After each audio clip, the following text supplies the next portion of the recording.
Hello, it's Peter Wright and Kathleen Beauvais in Ontario, Canada. It's a sort of drizzly grey, but no snow. We don't know if we're going to get a white Christmas, but not too cold, Ontario. And we're here to present you with episode number 150 of the Yakking Show. This is the show to awaken you to new perspectives and open your eyes to the changing world that we're living in, and it's certainly changing. As always, we have interesting guests, but it's not my job to introduce our guests. Kathleen does it way better than I do.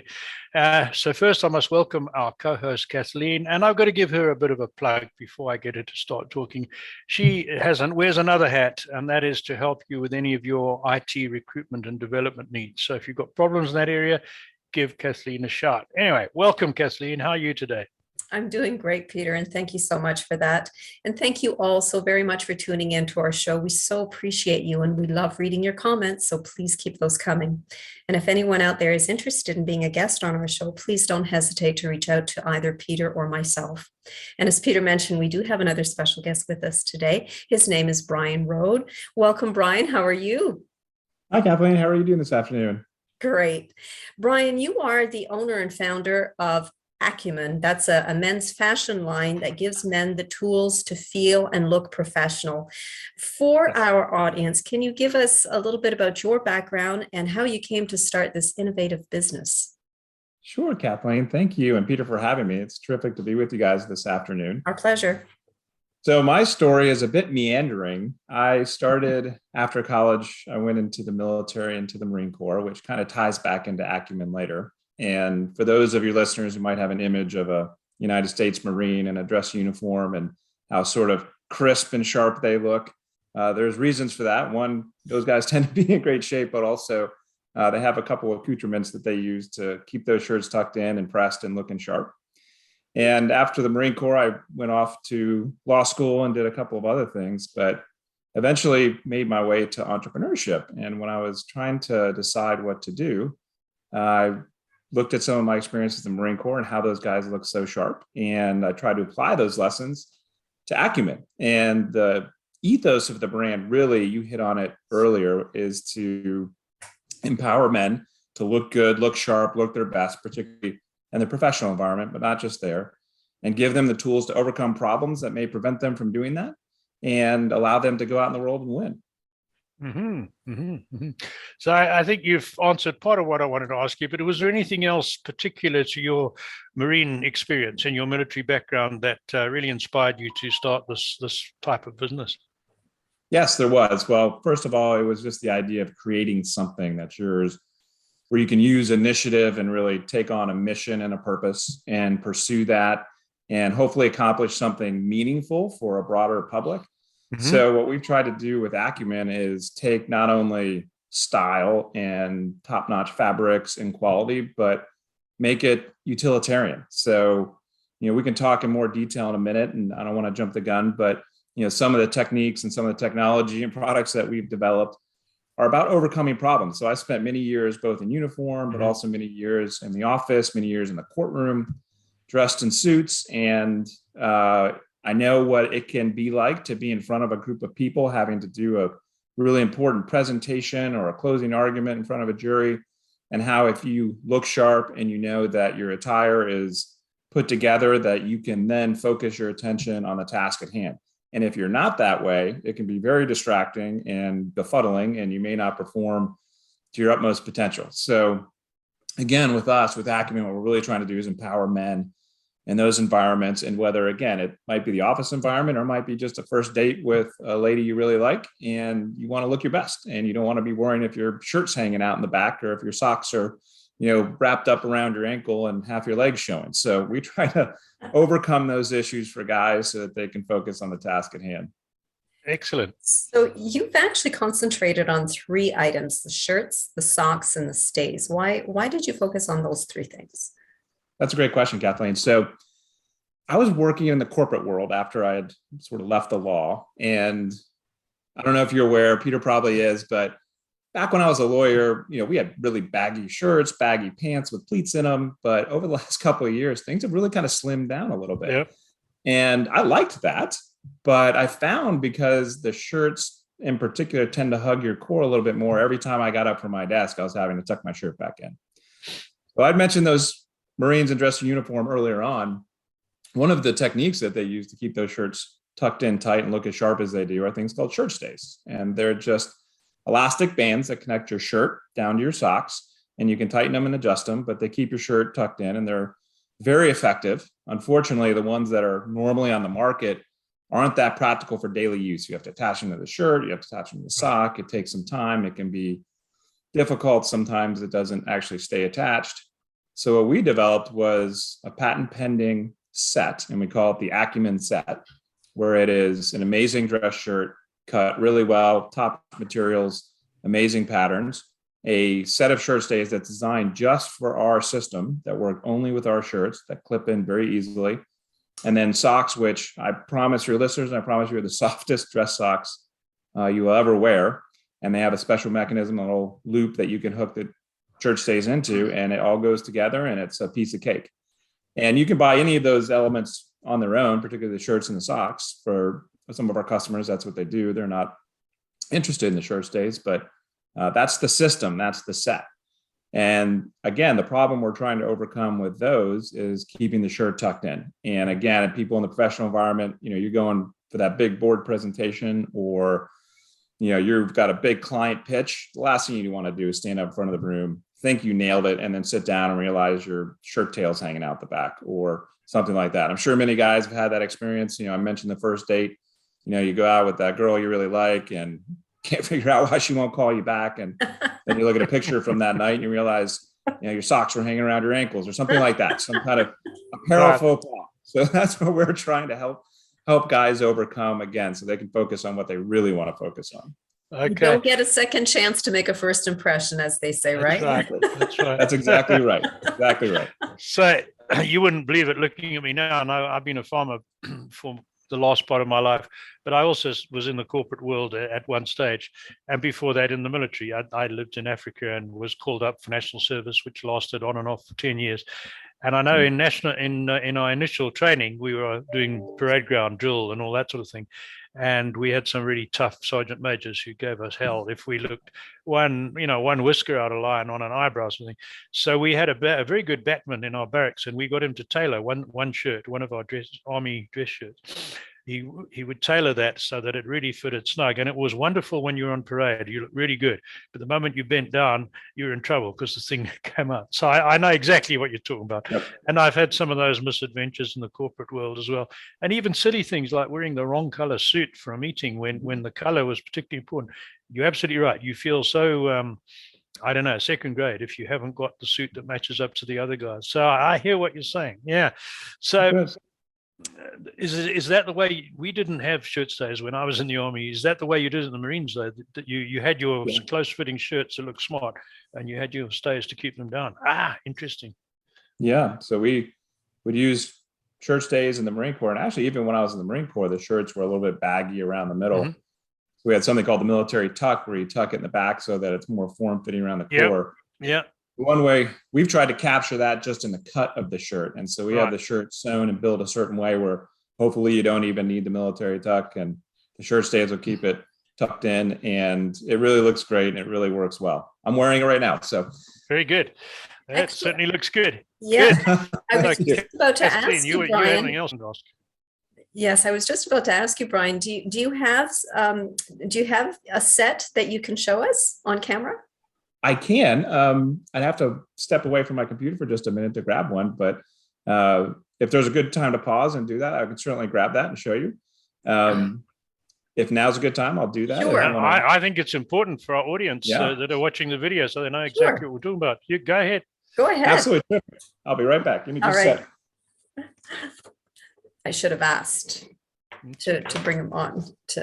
So for our audio, audiences listening on audio only, Bryan has just got up from his chair to go and get one of his stays so that our video watchers can see it, and you listening to audio will hear the explanation starting right now. Well, thank you, guys. I appreciate the opportunity to actually show you, because unless people get on the site, they won't necessarily understand it. So a traditional shirt stay has its own clasp, and you have to usually pinch it into the material and manipulate it. And sometimes, depending on the thickness of the material, it can be really tough. So what we've done with these, and I hope everybody can see, we specially designed them. So within the inside seam of the shirt, there's a clip that looks like this, and it is part of the shirt. You can't see it. It is inside the shirt, and you can wear your shirt untucked if you want. You still won't be able to see it. And it clips in at the top. Simple, easy, super thin side release clip. It's got an adjustment mechanism right here. Yeah. Oh, similar to a seatbelt, maybe. Yeah, kind A of. very miniature seatbelt. Okay. Exactly. And it's a super soft elastic. So you clip it into the top. And then at the bottom, again, at the bottom of the socks, we have a small little plastic D-ring sewed into the top. And there's a small hook, and it just hooks in. And again, the adjustment mechanism. So sort of the 3 points of contact are, you just clip it into your shirt, hook it into your sock, and then you adjust it with the adjustment mechanism. Very clever. Very clever. But to me, somewhat elastic. Yeah, I was a bit disappointing. I thought I was going to see something like a male version of the old suspender clips that, I'm old, so I remember when women wore stockings and suspenders. It's not totally different, though. It is in some ways similar, and in some ways, performs a similar function. But sure, again, the problems we were trying to overcome with shirt stays was they're not practical for daily wear because they just take too long to put on. I remember when I first got into this, I was working in the corporate world, and I would only usually wear shirt stays for like a black tie event when I would be willing to put the time in, because I would hate how my shirt would come up over my cummerbund. But then I was working in a corporate environment, and I was tired of my shirt coming untucked. And so I made a hybrid prototype where I sort of took a pair of shirt stays, cut off the top, and just sewed it into the shirt, and was doing it that way where I had the 1 point of contact on the socks. But even that was kind of a pain. Mm-hmm. And so when we got into this, began with the set, which is our first product, hopefully of many. We wanted to really specially design it to make it as easy as possible and even more effective. So one of the things about shirt stays and the regular ones in the market is sometimes they don't stay attached.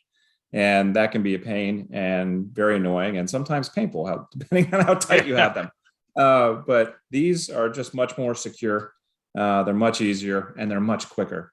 And we try to align the style of the shirt, the color of the shirt stays, and the style of the socks. Right. So they all go together seamlessly. So for guys who don't necessarily like doing all the different components of shopping, you might think, gosh, I got to buy 3 parts. That's going to be even more difficult and challenging. We make it easier. You don't have to go and find those socks that match the shirt. We've already paired them up. We've already matched them. We have a set bundler on the website, and it just puts it all together really, really easily. Yeah, I've seen that on your website. That's really smart. Here's a practical question though. If part of the clip, if the female part of the clip is sewn into the shirt, is that safe to put through washing machines and dryers? Yes. Okay. So it's actually the male part of the clip that goes into the shirt. Or the male part of the shirts. Right. Yeah, you can dry clean it, wash it, no problems. And I mentioned earlier, so we have our set, which is sort of our foundational product right now, but everything we do in terms of our design is meant to solve a problem. So I mentioned the way that we cut the shirt with the seams in the back, so you don't have to do the military tuck to keep it tight around your shirt. The other thing that we do is, our fellows in the Untuck It company, they emphasize wearing a shirt untucked. Yep. Well, their major innovation was to sort of flatten the hemline of a dress shirt, which, Peter, I'm sure you probably remember, it used to be cut very high over the hips, long in the back, long in the front. Didn't necessarily look great untucked. Yeah, we flattened the hem of our shirt as well, so you can wear these untucked as well, and they look terrific. Excellent. So if the men out there are looking for your shirts, what kind of information do they need to provide you to get a great fit? So they don't need to provide us any information, Kathleen. We have a nice, easy to decipher sizing chart, so you can figure out what size you are. The socks and the straps or the shirt stays are one size fits all. So they're pretty simple. Right. And, we encourage everybody to give it a try. We give good discounts for folks who want to give it a shot for the first time buyers, and give it a try. If you don't like it, send it back. No harm, no foul. And it's one of those things where with some guys, particularly if you don't have that background in the military or law enforcement, which most guys don't, they might look at it and it seems a little bit different, but trust me, you try it, wear it for a week, wear it a couple times, you'll get used to it. It'll become your security blanket. You won't want to be without it, particularly not an important meeting, an important date, or an important event if you need to keep your shirt tucked. Well, very good. Very good. I was going to cross my mind. How did you come up with the name for the company, Acumen? So I worked with a wonderful marketing company, and we went through a lot of different variations, but we did a naming exercise, which a lot of your listeners who are entrepreneurs will probably be familiar with that. And we examined a lot and tested it. And there was actually a name that had tested higher, but once I saw it, I thought it just perfectly captured the ethos of the brand. So again, sort of fundamentally, we have this set. We have some other products in the pipeline. But what we want to do is solve problems for guys so that they can go out and win. So they can get, we have a catchphrase. We say, we want to solve your problems so you can go solve the world's. So you can be focused on the task at hand. And that's really what we want to do. And that's really what we want to achieve. And it's much broader. And so the name Acumen, we thought really captured that, because we want guys, to be able to be at their top, their best, their most focused, so that whatever they're trying to accomplish, they can win. And unfortunately, I don't know that there's enough brands out there that really focus on guys and guy needs. I mean, a lot of guys I know, they don't necessarily like to shop. It's utility. They have to wear a certain thing, so they go out and buy the certain things. They want a decent price, they want decent quality, but it's not necessarily central to their being. And unfortunately, again, I don't think there's enough brands out there that really focus on them and are all about positioning them for success. And so that's what we want to do. And again, we have a couple other products that are in the pipeline. Our next product, which hopefully should be here this week, fingers crossed, are our undershirts. And in terms of those problems that you're trying to solve, if you have these more form-fitting shirts, Peter, I don't know if you've worn the sort of fruit of a loom cotton undershirt, it'll bunch up underneath your shirt.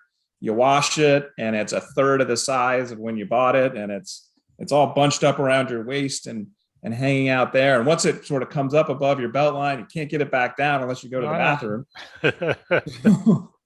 We have these amazing undershirts, which are cut longer, so that problem doesn't happen. They're form-fitting, so they don't bunch up. It's made of this incredibly soft modal material. And there are other brands out there that have similar products, but ours is going to be much less expensive than theirs. Wow. I've got one that you're probably already working on it. And Kathleen, you'll have to excuse me because this is a particularly male topic, but it's also good because a lot of men's underwear is bought by women, right? I know my good lady buys all my underwear. So I want to be as delicate here as I can.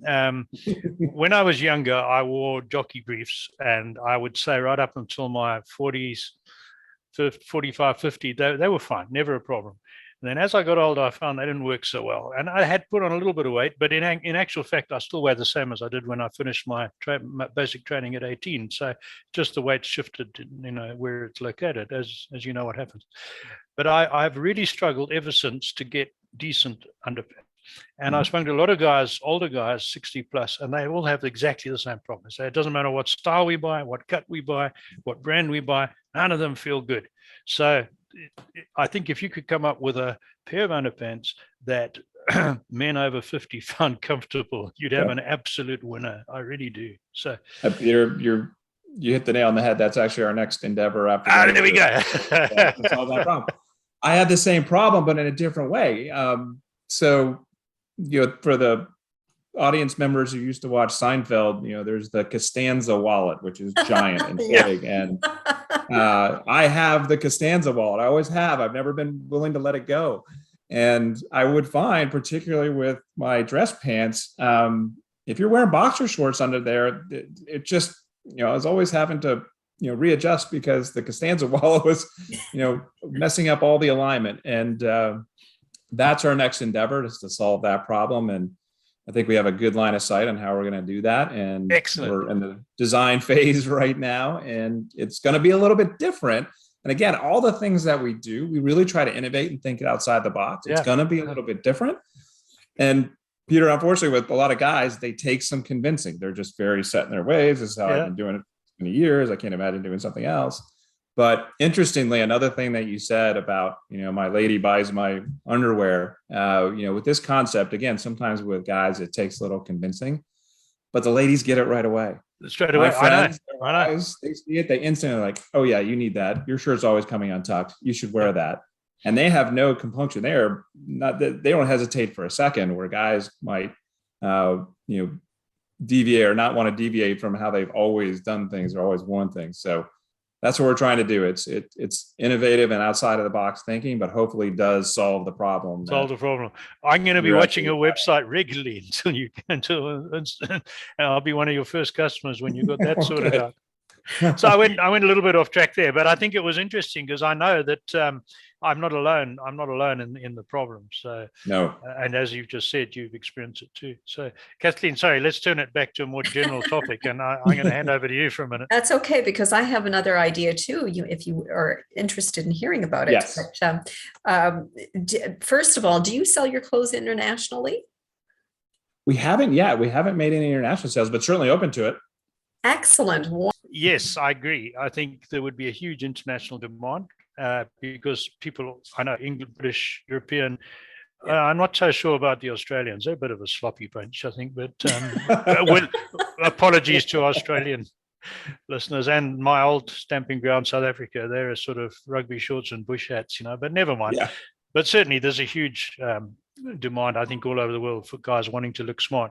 And then it just makes me think there's lots of male-oriented websites that if you came up with an affiliate program would be more than happy to promote your line as well. There's another thought for you down the track too. So that's a great thought. That was that one, because it lends itself to a more specialist type of platform. So that's great.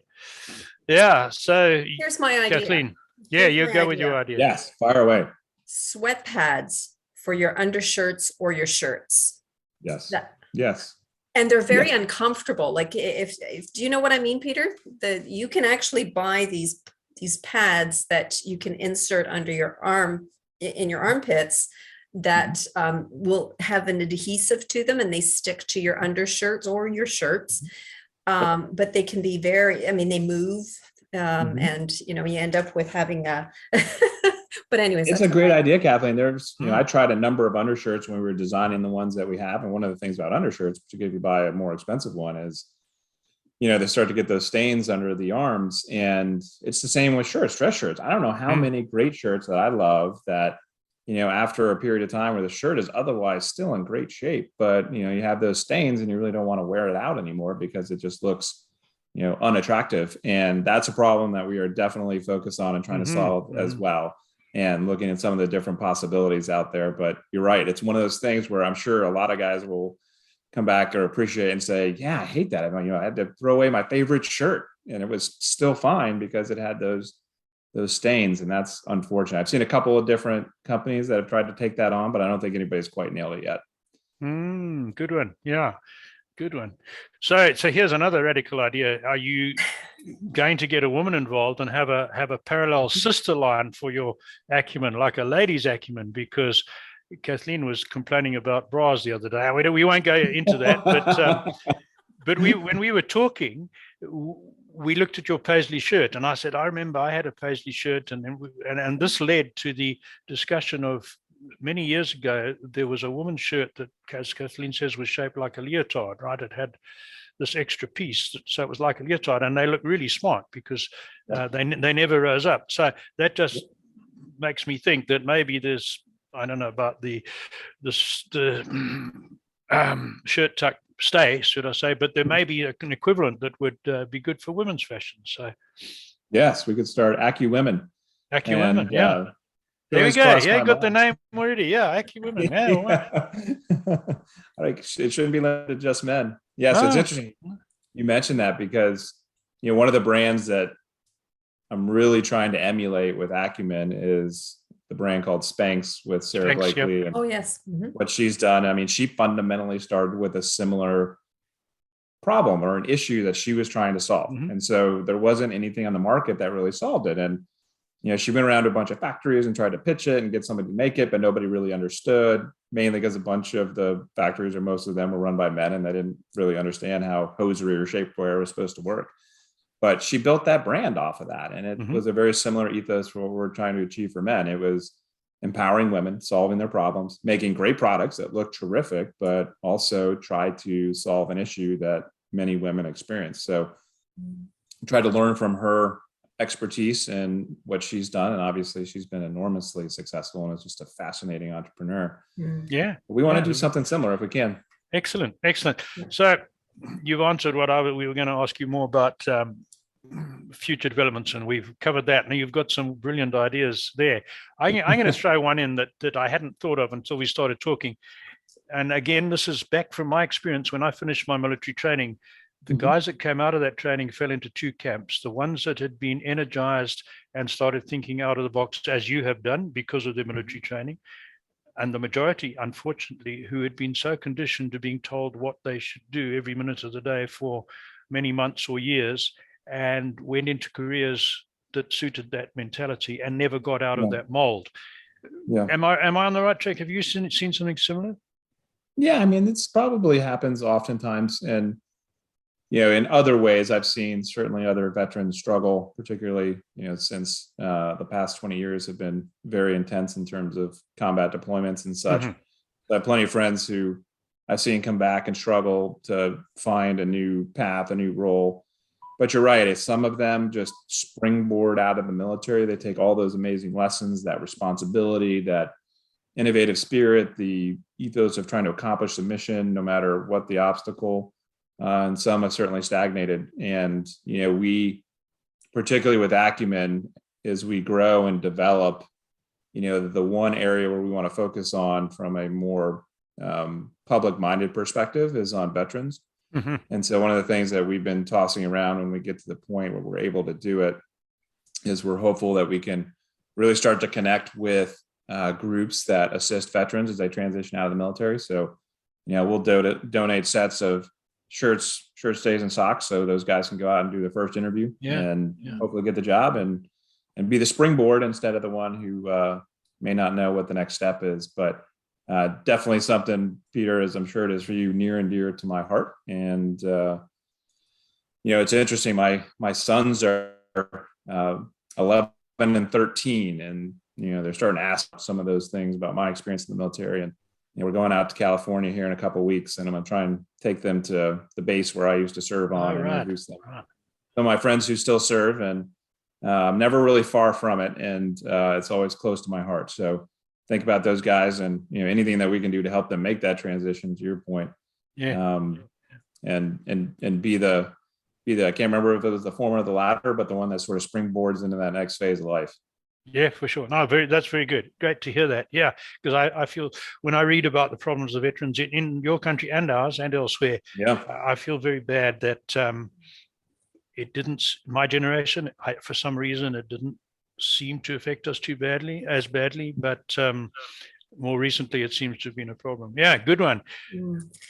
We're running towards the end of our time, so Kathleen, how do people contact you, Bryan? Thanks, Kathleen. So the best way to go is to go to our website, and it's shopacumen, ACUMEN.com. So it's pretty simple and pretty easy to find. You can find us on social media, both Instagram and Facebook at Acumen Apparel. And we're also on LinkedIn. I'm on LinkedIn. It's Bryan Rhode. And then we have Acumen Apparel on LinkedIn that has its own page. So reach out to us. And, similar to what our conversation was today, and I'm very grateful to the two of you for making suggestions, is I really need to engage more with customers and folks who have ideas, because we're open to them and we want to know what your problem is, what thing that you need solved.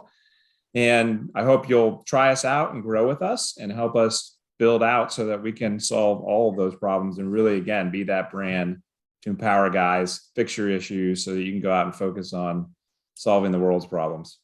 Excellent. Thank you, Bryan. Thank you. Thank you, guys. Appreciate it. Very good. And thank you all so very much once again for tuning into our show. Keep those comments coming because we love reading them. And until next time, everyone, take care. Bye-bye. Bye.